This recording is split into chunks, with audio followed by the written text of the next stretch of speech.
Okay, let's start. I want you to imagine something for a moment. Picture yourself as a woman, maybe young, definitely trembling. You're pressed against cold, damp earth inside a tent, somewhere out on the vast Asian steppe. Mm-hmm. It's the early 13th century, let's say maybe 1226 AD. The air inside is thick. You can smell sweat, that unmistakable musk of horsehide, and also this lingering, sharp, acrid tang of smoke. Smoke from a burning village. Exactly. Maybe from the Tangut kingdom nearby, or perhaps even further from Khwarezmia. It's carried on the wind. Your wrists ache, they're rubbed raw by coarse rope. Yeah. And your heart is pounding so loud you're terrified. The Mongol guards just outside the tent flap can hear it over their own low murmuring. That guttural language, unfamiliar and frightening. Right. Hooves thunder past outside, shouts of warriors maybe celebrating, terrifyingly close. Then, silence right outside your tent. Heavy leather boots stop. A shadow falls across the entrance. A silhouette, broad, completely unyielding. And the man who steps inside, he just fills the space. His presence is immense. Face weathered, eyes like chips of flint. You know instantly who this is. Genghis Khan. Genghis Khan. Born Temujin, now the universal ruler. And in that absolutely sickening moment, you realize you're not just a captive, you're a prize, a spoil of war, a human resource. That's a heavy realization. It's heavier than the ropes. And that terrifying truth, that specific, brutal reality, that's what we're doing a deep dive into today. The systematic use of women, their survival, yes, but also their suffering, their strategic classification, how they became essential tools for war, for power, and yes, for pleasure within this exploding Mongol Empire. Yeah, we need to look beyond the usual narratives. We're looking past the glorious cavalry charges, focusing instead on the human cost, the institutionalized subjugation of women that was actually absolutely critical to Mongol success. It really is essential that we look beyond just the battlefield tactics. You know, the standard history, it loves to focus on the Mongol cavalry, the speed of conquest, the military genius. Sure, the stuff of legends. Right. But when you push past that, you hit this much, much darker layer of truth. It's something even the contemporary chroniclers, the people writing back then, admitted was rarely spoken of openly. So finding the real story is difficult. Well, it presents a challenge, especially when you look at the sources we have for this deep dive. The sources written from the Mongol perspective, like the big one, The Secret History of the Mongols. That's the really famous one, right, from the 13th century. Exactly, near contemporary. Yeah. But it's deliberate in what it leaves out. Its purpose is clear. Glorify Genghis Khan, unify the tribes under his banner, present the conquests as almost divinely ordained. So it glosses over the ugly parts. Completely. It glosses over the systemic abuse, the sheer scale of the suffering involved in building that empire. It focuses on the triumphs. So to get a fuller picture, we need to read between the lines, maybe look at other sources, people who weren't Mongols. Precisely. That's where we turn to the accounts written by the conquered, the Persians, the Chinese. These are the people who witnessed the destruction, the logistics of subjugation firsthand. Like who, specifically? Well, you have figures like Adamalik Duvani. He was actually a high-ranking official under the Mongols later in the Ilkhanate in Persia. He saw the system from the inside after the initial conquest. Okay. And then there's Rashid al-Din Hamadani, a Persian polymath, incredibly learned, who wrote this huge work called Jami's al-Tawarik, the Compendium of Chronicles, in the early 14th century. So these accounts are different. They offer a different perspective.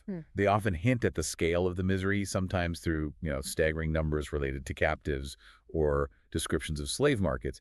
They reveal the economic infrastructure built on this human bondage. So our mission today is sort of connecting those dots, showing that this wasn't just random chaos of war. Exactly.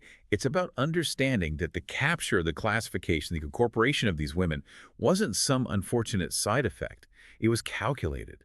It was systemic. It was absolutely integral to Genghis Khan's grand design. State policy. State policy, enforced with ruthless efficiency. You've hit the critical distinction there. This wasn't just, soldiers grabbing loot. It was a strategy of control applied from the very top of this emerging empire. Okay, so to understand the strategy, we need to understand the man behind it, the architect, as you said. Exactly. We need to unpack Temujin himself. All right, let's do that. Because this whole system, it seems deeply shaped by the crucible that Temujin survived in his youth. He was born when? Around 1162 AD. That's the accepted date, yeah. Near the Onan River, part of the Borjigin clan. Mm-hmm. But his early life wasn't about noble privilege. It was defined by radical vulnerability, extreme hardship. Because his father. His father, Yathugo, was poisoned. This was around 1171 AD, so Temujin was only 9. Poisoned by rivals, the Tatars. Mm. And the reaction from his own tribe was brutal. They abandoned the family. Just left them. His mother, Helun, and her children, utterly abandoned on the steppe. It was a shocking act of, well, tribal self-preservation, I suppose, but devastating for them. I can't even imagine. Losing your father and then your entire social safety net just gone. Instantly. Helun had to raise her kids in near poverty. The sources talk about her foraging for roots, hunting small game, constantly moving, always looking over her shoulder for enemies who saw them as weak, as targets. The sources paint a picture of that world, right? The steppe. They do. It's described as a place where power was fragile, loyalty scarce. And the lesson Temujin learned from this, the core lesson he internalized, was brutal and absolute. Which was? To control was to survive. Control your environment, control your rivals, control information, control resources. Control was everything. And that need for control, that sense of fragility, it gets cemented later by something incredibly personal, doesn't it? It does. By the kidnapping of his young wife, Borte. This wasn't just another raid, it was a defining moment. A deep political and emotional wound for him. When did this happen? Around 1181 AD, she was seized by the Merkit tribe, rivals. And it wasn't a quick rescue mission. No. No, it took Temujin years. He had to gather allies, powerful ones like Tugrul, the leader of the Karate tribe, and Jamuka, who was his Andada's blood brother at the time. And when Borte finally returned? She was pregnant. The child born shortly after in 1182 AD was Jochi. Now, Temujin publicly accepted Jochi as his firstborn son, but the sources, even the Mongol ones like the Secret History, are pretty clear that whispers of doubt lingered. Questions about Jochi's paternity, given the timing. And that shadow, that question mark over his first son, haunted the Mongol succession politics for decades. Okay, so how does that personal trauma, that humiliation and doubt about his own lineage, translate into an empire-wide policy affecting countless women?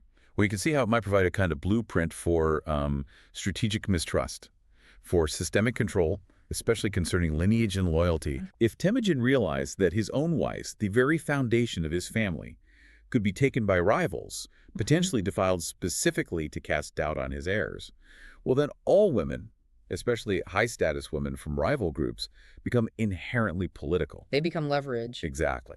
Pawns. Pawns in alliances, or vendettas, as one analysis puts it. His perspective likely shifted. Trust becomes a luxury he can't afford. Securing his lineage, controlling the lineage of others through their women, becomes paramount. It moves from personal survival to universal control strategy. This is where it gets really fascinating and frankly quite chilling. That personal wound becomes the bedrock for imperial strategy. So fast forward a bit, by 1206 AD. Yes, after years of incredibly brutal campaigns. I mean, defeating his own Ananda, Jamuka. A painful necessity in his view. And just crushing powerful rivals like the Naiman Confederation. Total victories. By 1206, he's done it. He's unified these disparate Mongol and Turkic tribes. He holds the Great Kurultai, the assembly, and takes the title Genghis Khan. Universal ruler. Right. And the empire he starts building isn't just about military might. It's this vast, finely tuned system of centralized control. And as it expands, women, especially these captive women, are placed right at the strategic heart of maintaining that control, expanding his influence. They become, as you said, almost like human infrastructure. That's a good way to put it. And their approach to marriage and concubinage reflects this. It was, above all, pragmatic, geopolitical. Not about romance? Not at all. These were contracts, instruments designed to bind tribes and secure loyalty. Genghis Khan understood that he needed internal stability, enforced loyalty to fuel the massive external conquests he planned. So how did he structure this? We hear about his wives. He had 4 principal wives who are consistently recorded. Borte, of course, his first and primary wife, and then Kulan, Yasui, and Yasugin. But the crucial thing to understand is that each of these women didn't just, manage her personal tent. No. Each one oversaw an ordo, O-R-D-O. And the ordo was far more than just a mobile camp or a household. What was it then? Think of it as a mobile political command center, an economic hub, a logistical base, all rolled into one. These ordos were massive establishments that moved with the Khan or were strategically positioned. So they were like mini governments on the move. Essentially, yes. Yeah. They were centers where tribute was collected, where supplies for campaigns were organized, where the next generation of the elite was housed and educated. They provided administrative continuity while the Khan was often away campaigning for years at a time. Wow, the scale must have been huge. Staggering. Historian Bazanjov Turbish, in a recent book from 2023, digs into this. He estimates that Genghis Khan's overall haram, meaning the collective of all women, attendants, eunuchs, servants associated with him, likely numbered around 500 women. 500. Around that, yeah. But here's the interesting part. The official records, the ones focused on lineage and status, only name about 44 women specifically as wives or high-ranking concubines. So the vast majority were Unnamed, unrecorded, implying this huge, silent administrative and domestic workforce supporting the elite structure. Essential, but invisible in the official story. And these women filling these roles, especially the higher status ones below the principal wives, they weren't all Mongol women, were they? Oh, definitely not. Many, perhaps most of the concubines were high-born captives. Or they were given as direct political tribute from defeated or intimidated nations. This is where the politics gets really personal, really brutal. How so? Well, the Khan didn't always need to completely annihilate a people if he could secure their submission and future loyalty through other means, like taking their elite women. So forcing defeated rulers to hand over their daughters. Exactly. We have specific examples. Chaka, the ruler of the Tanka kingdom, the Shijia, a powerful state bordering Mongolia, his daughter, was demanded. Even the daughter of the incredibly powerful Jin emperor in northern China was eventually offered up. And this was done explicitly. Why? Often, it was done quite explicitly to spare their people from further systematic slaughter. The price of your people's physical survival was the surrender of your highest-ranking women into the Khan's harem. What a devastating message. Incredibly effective. It was a calculated method to weave conquered peoples into the Mongol tapestry, as the outline puts it, creating bonds through shared bloodlines because these women often bore children, and through inescapable obligation to the new ruling dynasty.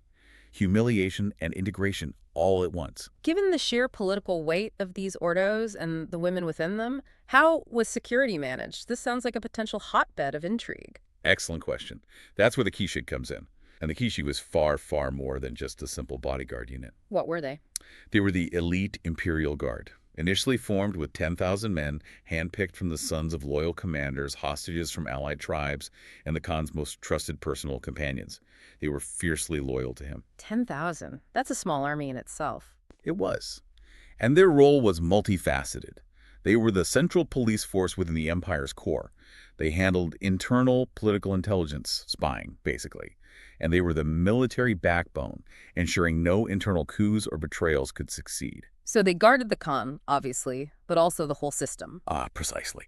Their duties included meticulously managing the Khan's movements between the four principal ordos. This confirms how important these ordos were as functioning centers of government, not just residences. The Kishig essentially policed the ordo structure itself. Preventing rivalries between wives or maybe stopping captive leaders held within from plotting? Exactly that. Their constant presence, their authority, underscored that this entire harem arrangement wasn't some casual domestic indulgence. It was high-stakes statecraft, and it was managed with absolute military precision and control. That distinction between statecraft and indulgence feels really key. But okay, if we move beyond the principal wives and the sort of political concubines, we get into the really grim part. The sheer scale of the system dealing with ordinary captive women. The stratification. Yes. The Mongol system was like a machine built for ruthless categorization. Maximum efficiency in managing human resources, you could say. Women were broadly classified into maybe three main operational groups. Okay, what were they? At the very top, you had the principal wives, like Borte. They held genuine status, political influence sometimes, advised on tribal matters, and managed the immense logistics of their entire ordo. Real power, relatively speaking. Right, then below them. Below them came the concubines.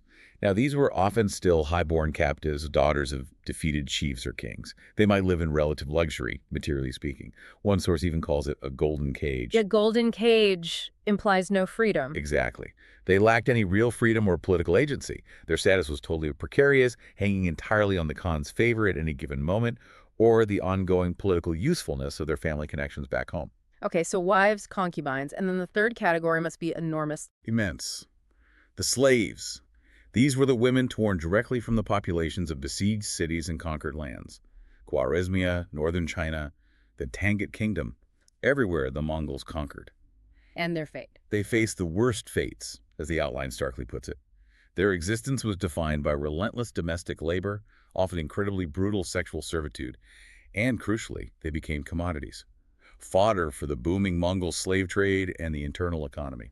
This is where war directly fuels commerce, isn't it? Where human beings become just chattel, a core part of the economic engine. Absolutely. That Persian chronicler we mentioned, Giovanni, Hmm. he witnessed the Mongol campaigns and served them later.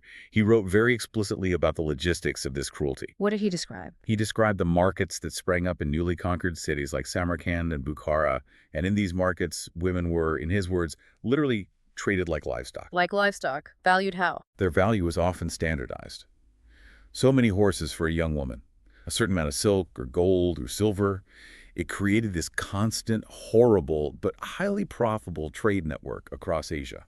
Giovanni emphasized the sheer numbers, right, after a big siege. Yes, he makes it clear that the volume of women and children taken after a major city fell was just immense. This wasn't accidental looting on the fringes. It was a core objective, a cornerstone of the Mongol economy, fueling the empire. And the logistics must have been complex, moving that many people. Incredibly complex, but the Mongols were masters of logistics.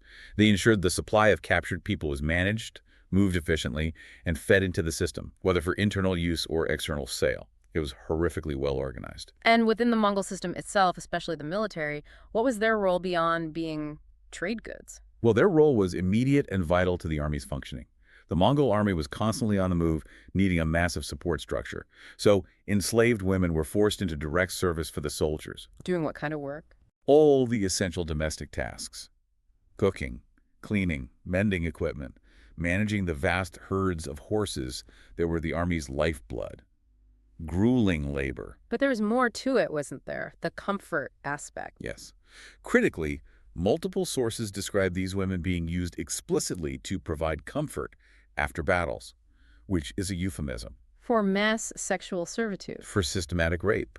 They were treated as a resource, a reward for the troops after a hard fight.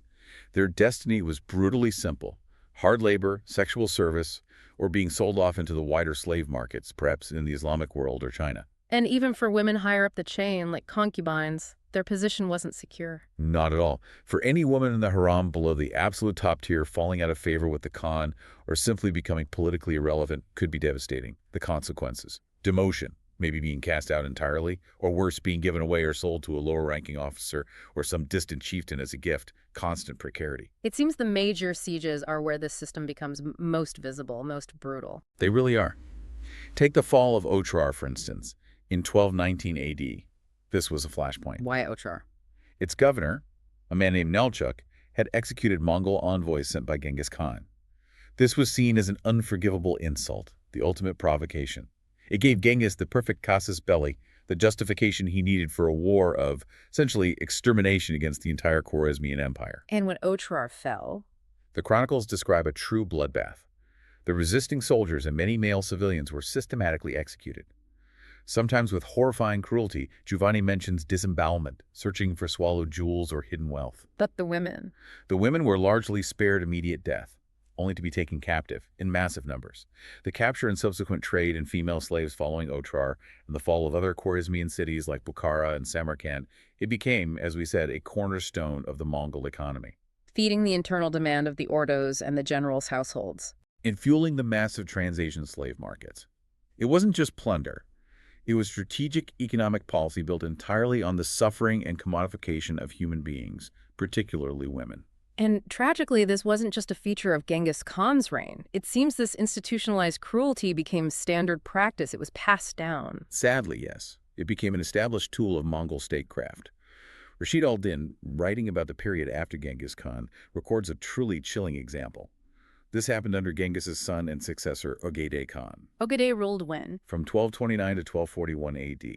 And around 1237 AD, Ogedei decided to punish a particular group, the Oirat people, for some perceived resistance or disloyalty. And the punishment. The punishment was recorded in horrific, specific detail by Rashid al-Din. 4,000 Oirat girls, young women, were first systematically and publicly raped by Mongol soldiers in front of their families. Oh my God. A calculated act of mass humiliation, terror, and domination designed to break the spirit of the entire people. And immediately after that, these same 4,000 girls were distributed amongst the Mongols as slaves. So not just killing the men, but utterly defiling and destroying the family structure and the future.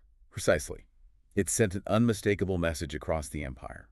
Resistance leads not just to death, but to the total ruin and dishonor of your people. The sheer scale, the calculated nature of that violence under Ogedei, it shows how embedded this had become. It's incredibly difficult to even comprehend that level of systemic cruelty. When you look at that bleak picture, were there any exceptions, any moments where humanity peeked through? It's vital, I think, to slow down and acknowledge those moments, however small they seem. Because while the system was designed for maximum exploitation, the sources do occasionally hint at these microscopic flashes of, well, strange humanity, as the outline calls it. Why are they important? They're important because they hint at how some individuals, some captive women, might have mentally survived amidst the horror. They show that not every single interaction was brutalizing. Is there an There's a mention, I believe, related to Kulan. She was one of Genghis Khan's wives, but not Borte, a secondary wife, herself a Mongol woman, not a captive initially. And she was reportedly known for being somewhat kind. Okay. The story goes that she encountered a particularly distressed, high-born captive woman. And one night, Kulan simply brought her a small bowl of warm mare's milk kumis, the Mongol staple, a basic comfort. A simple gesture. Simple physical comfort. And the account adds that Kulan patiently tried to teach this captive woman just a few basic words in the Mongol language, trying to bridge that gap, just slightly. So a tiny moment of connection in an environment of absolute terror and alienation. Exactly. And maybe these small gestures, these incredibly rare tethers to something recognizably human, something softer, that the giant machine of conquest hadn't entirely crushed. Maybe that's what kept some of these women from breaking entirely psychologically. That's an important nuance. It is.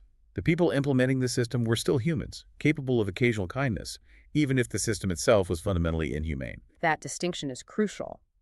But ultimately, stepping back to the grand strategy, Genghis Khan's sexual practices, his acquisition of women, it really seems rooted in large-scale imperial thinking, not just personal appetite. I think that's undeniable. By systematically taking wives and concubines from every major group, he conquered the Tenget, the Khwarezmians, the Jurchen of the Jin dynasty, the Kipchak nomads.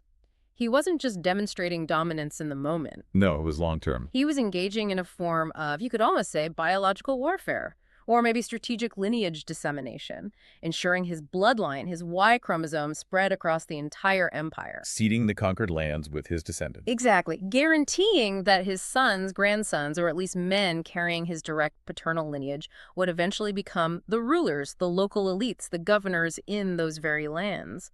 It's the ultimate political consolidation strategy played out over generations. And this idea, this strategic dissemination of his lineage, Yeah.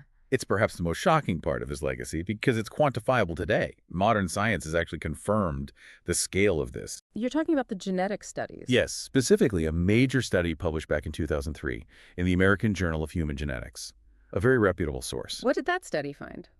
It examined Y chromosome data. The chromosome passed down almost unchanged from father to son across a huge swath of Asia, basically the former territory of the Mongol Empire. And they found something astounding. Which was? They found that roughly 8% of all men currently living within those historical boundaries. 8%. 8%? That's huge. How many people is that? It translates to an estimated 16 million men alive today.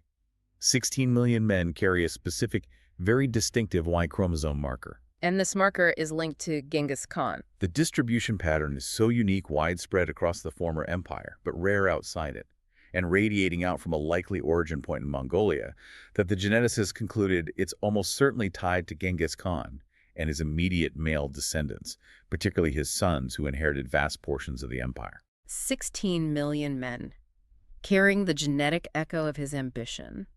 That scale is just mind-boggling. It's a biological footprint, unlike almost anything else in history. It truly is, and it underscores the sheer scale of his strategic procreation. We're talking about him likely fathering hundreds, perhaps thousands of children across his lifetime through his various wives, concubines, and likely unrecorded encounters. But the official records are much smaller. Much smaller.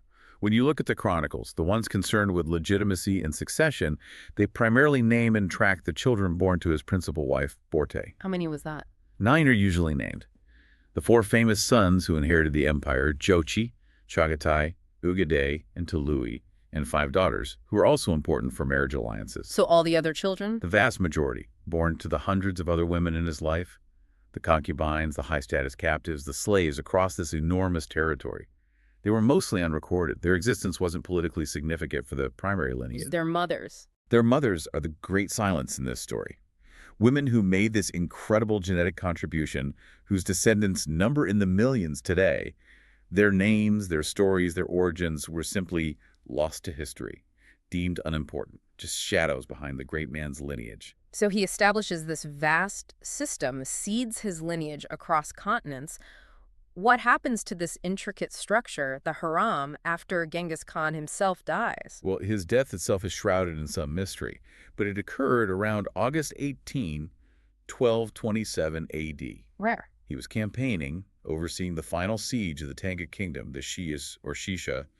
The chronicles suggest he was already physically weakened, possibly from a fall from his horse the previous year.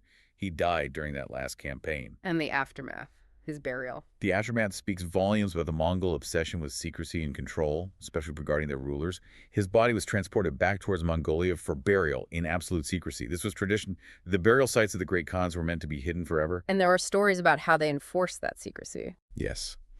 Marco Polo, though writing later, repeats the persistent and grim claim that something like 2,000 slaves or soldiers who were part of the funeral procession or encountered it were massacred along the route, just to ensure no one could ever reveal the location of his tomb. The brutality continued even in death. And the harem itself, the ordos, the women, did that just dissolve? Oh no, not at all.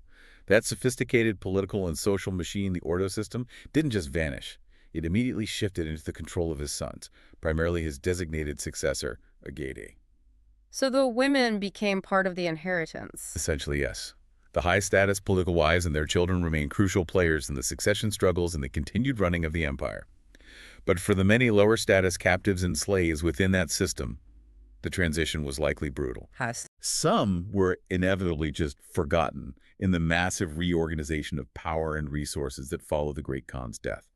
Others were systematically redistributed, traded to new masters, you could say, used as assets by the sons and grandsons to consolidate their own power bases or reward their followers.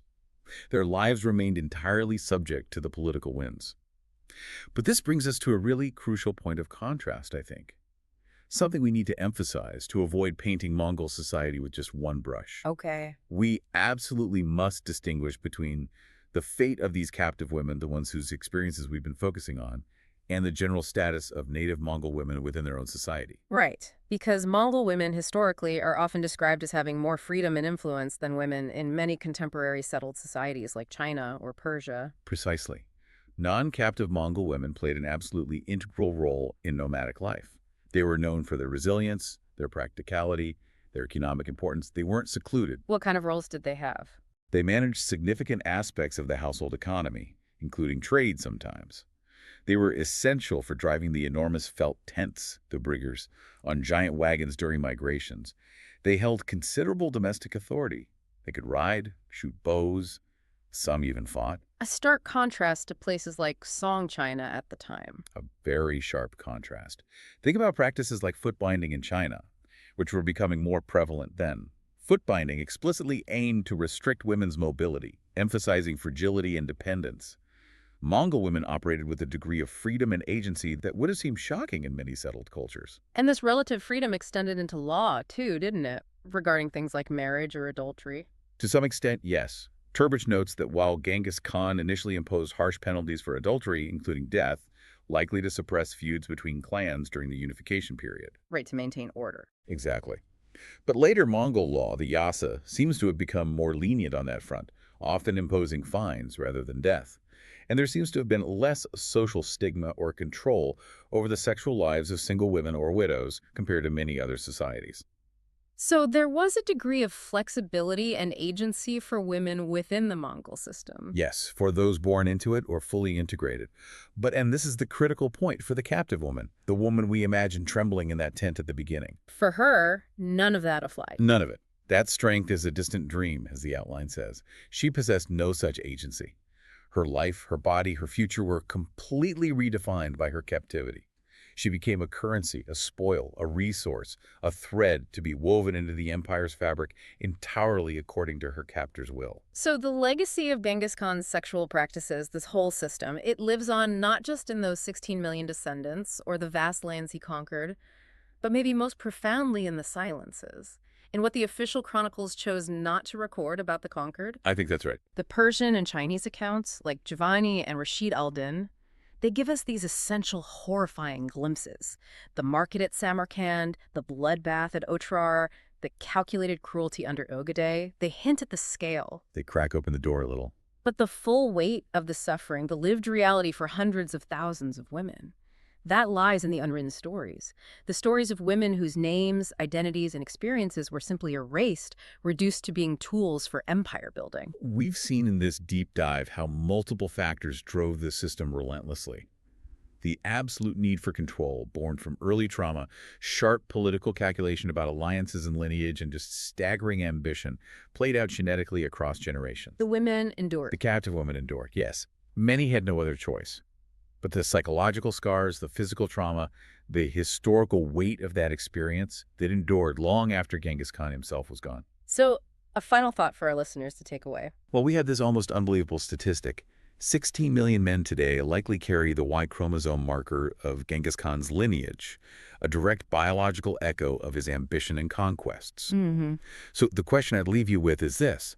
If that genetic legacy is so vast and visible, what unseen, unrecorded weight do you think those forgotten mothers, the Tenggit princess, the Khwarezmian merchant's daughter, the Jin noblewoman, the countless unnamed village girls whose names and stories were lost to history, what weight do they still carry in the collective memory, the cultural inheritance of the nations their descendants now inhabit? It's a question about history's scars, the ones that go far deeper than just DNA.